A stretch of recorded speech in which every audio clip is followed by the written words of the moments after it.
to the Art McCoy University radio show, the University of Common Sense. We have a dynamite show today. Has more money flowing than black. Wait a minute, for black people or white people or Chinese people or Arabs, who in the heck are you talking about? Because I'm missing your point. Be white America because well then listen, I don't care about that. I care about the uplifting of our community.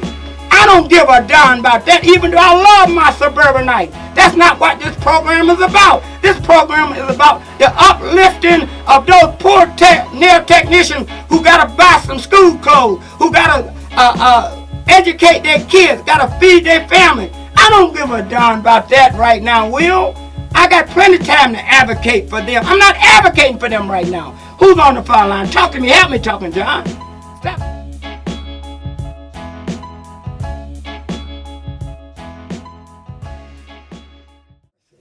Listen, that's really the plight of black people, many black people in the United States of America. Lord have mercy. We are like the American wildebeest. And somebody is always wanting to get a piece of us. Lord have mercy. They want to eat us or they want to eat off us. Lord have mercy. Can I keep it real on a Sunday? Lord have mercy. I might preach your sermon today. I'm not a preacher, Reverend Cavanagh. I understand you, the esteemed preacher. Lord have mercy. Reverend Vernon, I understand y'all. Pastor Vernon, I understand y'all, the real preachers. But I might have to preach a sermon today because I see so much in our community where we are like the wildebeest. We're running and we're fat, but everybody wants a piece of us. Lord have mercy. And they have studied, listen, they have studied a way to determine how to get a piece of us, just like the wildebeest. They weigh in the wild, they weigh in the weight. The alligators weigh in the river for them to come across the river. You understand? The tigers wait on the land for them to come across the land. They all waiting on a piece of it. And that's the way I'm looking at the black community right now. In America, everybody want a piece of us. Oh, can I keep it real today? 216-578-1490, 216-578-1490. Let me start with the nail technicians. Listen, there's no reason why the nail tech field or nail technicians, there's no reason why they shouldn't be making much money. I mean, this is a field that could be controlled by black people. This is a field that could be controlled by black women. Listen, many women, black women, could feed their family, could feed their children, could have a great job as a nail technician. And at one time it was almost exclusively that black women and others went to the black nail technicians to get their nails done. Mm-hmm.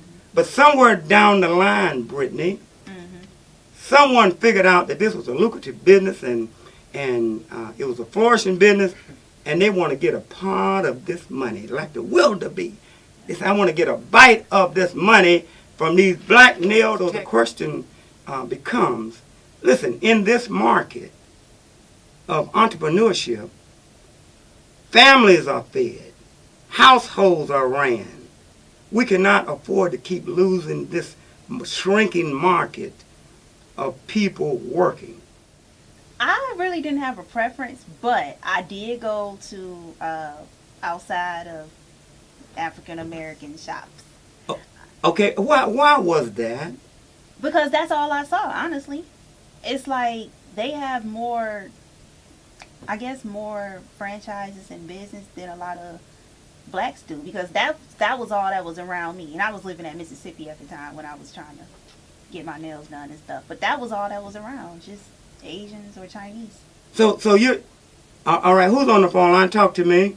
We're on a deep subject here. Who's on the line? Talk to me. This is your sister, Catherine. Yes, ma'am. You know how you can dominate that market? Yes, ma'am. Start you an association. A Black Nail Tech Association? Yes. That's a good suggestion. I like that suggestion. Call me back. I like that suggestion. A Black Nail Tech Association. I wonder, do we have that, Brittany? Because I'll tell you right now, I'll bet you that the other ethnics, whether it's Korean or Chinese, whoever the ethnic, I bet you they have an association. And they probably do. You know why I say this? Because the way the word got out from Mike, my Chinese friend that had the Chinese restaurant, he wanted to bring his sister over here. So I bet you the Chinese Association or the Korean Association, they got together. They said, hey, this is a flourishing market here. We can bring our sisters and brothers here from overseas. They don't have to speak no language, English. They don't have to do anything. And blacks will go to them and spend much, much money. And this will become economic development. It's about trust, trusting each other. What do you mean trust? You know, because I went, in a business, we don't trust each other with money. Wait a minute. We don't trust. So in other words, so we don't go to these, if you were a nail person, you wouldn't go to a black nail person because of what? Trusting. If you gave them your money, you don't feel like they would do the right thing? Oh, yeah, guarantee. Like guaranteeing your work. Oh, in other words, okay, we're getting to a verse. So in other words, you're telling me that the ethnic nail techs are better and guarantee they work better, where if you gave your money to a black nail tech, she might just take your money and mess you up. That's what you're telling me? Yes. I hear your point, sir. Well taken, sir. Point well taken. Thank you so much. Who's on the phone line? We're going to break this down. But it's not about nails. Listen. What you're saying is not, you keep talking, you're looking at the external part. It has nothing to do with nails. What it has to do with is self-hate. Because you think because people are going to make themselves look better, that they don't have self-hate within inside. So it starts from with inside. The self-hate that you have for yourself, you'll have for people that look like you.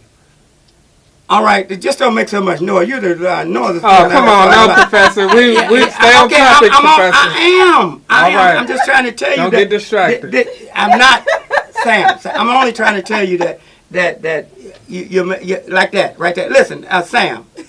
I agree with you. That's Sam's point of view.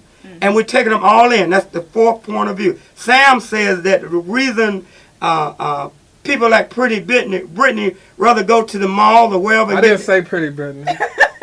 Sam, I'm trying to get you. I'm not trying to be argumentative with you. I'm trying to lay, and I'm not trying to be arguing with anybody. I'm trying to lay a foundation as a professor on how can we change this behavior. I'm not being argumentative with anybody. I want to hear your point of view, and you're saying that it's self-hate. The black lady that was in that place on West 25th where they had to rally because she was held against her will, and that place, the nail place and the hair place with the Chinese people. Oh, they accused her of stealing. Huh? You talking about that one? Okay, come on. I don't know, but she was held for, it's on YouTube. She was held for like 15 minutes, and the store person was just holding her, and he wouldn't let her leave. Okay, but so people are still going to that store, and it was protested. People wanted to shut it down, but people forgot about it. It just happened this year. Okay, so your point is? My point is... self-hatred, right? Yeah, we keep going back. Okay, all right, that's your point. Stockholm Syndrome. All right, that's your point. Who's on the line? Talk to me. That's the fifth point. Hey, Art. I'm not trying to be argumentative. I'm trying to make this... We're going to bring this to fruition where we'll find out so we can get these lady nail techs more money. That's what the bottom line is. Who's on the line? Art, this Will. Yes, Will.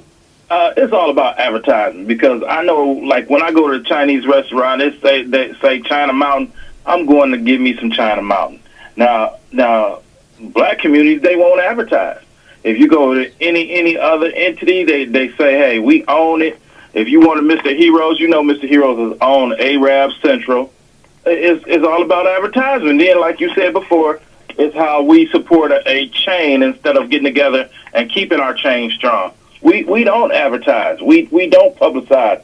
We forget that this is how it's supposed to be ran. We ran it from the beginning. We took it from the Chinese when we moved here. Oh, we got dropped off here. All right, so you're saying that the black nail techs don't advertise the way they should. I hope you're taking note, little sister. I'm listening. All right, because we're building something here. So you're saying that the black nail techs don't advertise the way they should, in which the Koreans and others do, right? No, they don't. And just like when you go to the Africans to get your hair braided, they got a limited amount of space and no advertisement. You drive by, they open on Tuesday, close on Wednesday. They don't advertise. But you will say that, now speaking of the African hair braiders, you will have to say that even though, but they do advertise, but even though they don't might not advertise like a great chain, you would have to say that as a whole, those African braiders are controlling their market, right? Correct. All right, the Chinese and other ethnic, they haven't taken over African braiding, have they yet? No, but they supply the hair to do it. All right, well, listen, but that's another issue. We're going to get we're going to get into all those issues. Right now, I'm dealing with why black women and women in general don't go to black nail technicians. Y'all want to add too much in here. This is a big... Let me... No, because art. Everybody get in that same room. All them Chinese get together, and they know they're going to do nails. You put 5 of us in a room, we going to talk about their mama, their daddy. They go on and do the job and get it done and over with. All right, so in the nail salon about 30 minutes or less with the Chinese, but you sitting there with black people, you be there all day. All right, I like that. All right, so gossiping. No, it's very important. No, right. So gossiping. So if you go to a black nail tech, they're going to gossip and talk about your mama. And this is his point of view. This is his point of view. We're taking points. This is his point of view. So and in some cases it's probably true. So you go to the nail, pretty Brittany go to the nail tech. Now she got to hear all about your mama and everything that's happening. Rather than get her nail did. Whereby if you go to So black people are the only people that gossip? Bro, hold on a minute. You trying to make this you trying to make this I'm not going to argue. Yes, you are. Laugh about it. Right. But when Sharonda tell you your feet is big and foot fungus and whatever, you take it serious. Chinese people go and do their work and get you out of there. Do you speak Chinese? So hold on, bro, hold on. We're going to bring you back in. So in other words, maybe there's an advantage. Listen to me, Brittany. I'm the professor. Maybe there's an advantage to speaking Chong Yong Mong Yong. Because if we don't understand it and we just get our nails done, they can say whatever. But our main focus is not on the English language. It's more on getting our nails done rather than their conversation, because they be having conversation, but it be mostly a different lingo, right? But all right. You're a business owner too. All she has to do is buy the chairs and rent them out. She can make her own business. She don't have to do the nails at all. She can rent the chairs out all day long. All right, 216-578-1490. Thank you for your phone call, sir. You're dying to get in this conversation. Sam, go right ahead. I think what he's saying, and he might not realize it, what he's saying subconsciously is that it's stereotypes. Mm-hmm. It's not really... we do this better. It's the stereotype. We gossip. We lazy. People saying they'll do it better. Stereotypically, Chinese people, Chinese food, and do nails. So they can do that for generations because they know it's stereotypically. That's all they got to do. With us, it's doing hair. It's playing sports. It's doing whatever. Like, we got a lot of different things we do where they can come in and be marginalized. Okay, I don't understand your point. Go ahead. Listen. I agree. I was just about to say stereotypes. Like, black folks are known to have like bad customer service sometimes too. So you're saying that this is the reason that you black ladies rather go to a foreign person to get your nails done because subconsciously. Yeah. Wait a minute, hold on, Sam. You want to stay on the conscious thing. I'm trying to move further than that on simple stuff. Like, I understand conscious. We'll deal with that. But you're saying that what, Brittany? That black folks are known stereotypically to have bad customer service. You know, we don't know how to talk to people sometimes. We got a smart mouth. We're not patient with people. I'm not saying I agree with that, but I'm just saying we've known to have bad customer service. So, of course, some people are going to flock to the Asians or the Chinese people.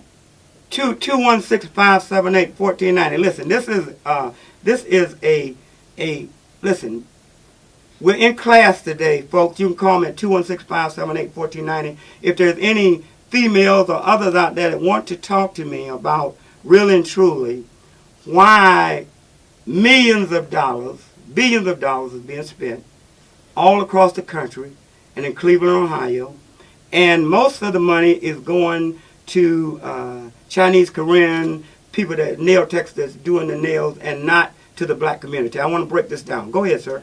It's interesting that other people are able to make a living off of our bad stereotypes. We cannot make a living off of any other culture's bad stereotypes. So I think that's part of the issue where, like, of course other people have bad customer service at times. I go to Chinatown, I get bad customer service. I go anywhere you can get bad customer service. So go ahead. I'm just saying, I think other people can make money. They make money off of that, knowing that. If we don't get a grip on, listen, my main concern here is not trying to deal with prejudice. My main is dealing with economics. If we're not able to uplift the economics in our community, and I know many sisters struggling with children, good nail tech, we need to uplift them. And whatever the negatives and positives of this is, we're going to figure it out today, all right? Yes, who's on the line? Talk to me. Hi, it's Jane Sheetsart. Yes, ma'am. And I was racing. I was in the car. I was racing to get back to be on this subject. Yes, ma'am. I have two beautiful black nail techs, and I also go to Severance. And I have told my black nail techs the only difference is I don't have to make an appointment for Severance. I have to make an appointment with my two black. Okay, all right. And why do you think that is, Miss Sheets? Why is that, Miss Sheets? Well, I guess they have to have, appointments. And sometimes it's not convenient for me. So Severance, all I have to do is show up. So at Severance, they have more people working so you can automatically get in? Is that what you're saying? Yeah, when you need them done, because I'm a nail nut. Yes. And so when I have time, my two beautiful black nail techs I go to. But if I need something done, quickly or something, I go to Severance. And I told them, why don't you just have drop in? Where people can just drop in. So, who would you say does the better job, in your opinion? Oh no, my two black are dynamite. One on Chagrin and one on Mayfield. They're dynamite. Okay, she didn't have to think about it. Many of you all rather go to the Koreans and Chinese and get your nails done than with the blacks. And they do, and we do, and I'm going to tell you why. And you're absolutely right on that. Because you know why? Because you don't have to get into no conversation with them. Oh, that's the second time I've heard it. So it's a fact. No, that's a big problem. It's a fact. Okay. Okay, we're not in, when I go handle my business, and I do spend money, when I go handle my business, I don't like no junk. I like professional people. I like to take care of my business, get in, and I don't need to have a conversation with you. They don't want to talk to you. I don't know what they're talking about anyway. I ain't trying to talk to them anyway. Take care of my business. Very good. So it might have a lot to do with the language barrier. Absolutely. And I'm going to tell you something, man. To make money out here, you better know how to make that money. And nobody got time for trying to find out about how many kids you got, who you go with, and how long you going with. No one's interested in that. Who you go? That ain't the game no more. Hey, I like your point of view. Write that down, Brittany. We getting all this together because we're going to present this to the nail tech. Thank you, sir. The only true way to uplift the black community is through entrepreneurship and black businesses. As long as we got everything going out and nothing coming in, we're going to be in the same shape. We can argue about politics all we want. We can argue about who's going to be council and mayor. It's all important, don't get me wrong. But economic development is what the real deal is all about. You're going to hear me talk more about that as we go along. Because they have been taught that they're less than other people, and it's the same concept as all these black women walk around with these blonde wigs on and feel like they're not beautiful if their hair is not straight. All right, so you're saying that the reason they go to different ethnic nail technicians, is because of what? Repeat that one more time. low self-esteem. Low self-esteem. All right, so low self-esteem will make you spend your money anywhere rather than your own? Absolutely. And why? When you feel that someone's superior to you and you've been taught that, then you believe, and that's even biblical, because you have to have something, notice what's inside of you, and know that it has to come from within you, and you have to market yourself and let people know that what you have is just as important as what they have, and it's called reciprocity and fair exchange. Let's go to the nail techs. First of all, did you know that them Oriental operators, first of all, they talking in a whole nother language. So for a black person to say that you go to a black shop and they're talking and it's so unprofessional, don't you think it's unprofessional for someone to talk in another language and when English is the native language of this land, but they're holding a complete conversation. Second thing, let's talk about the nail funguses that them Orientals is giving us that has made it been a great need for black nail techs to even get into the field. Mm-hmm. So make no mistake, just because they do it quicker don't mean it's better. Mm-hmm. So sometimes it might be better for you to make an appointment. And remember this, if a nail tech got you making appointments, that means she's busy. Mm-hmm. All right. Okay? I hear you, Donna Brown. Hey, I'm excited about the program you got coming, okay?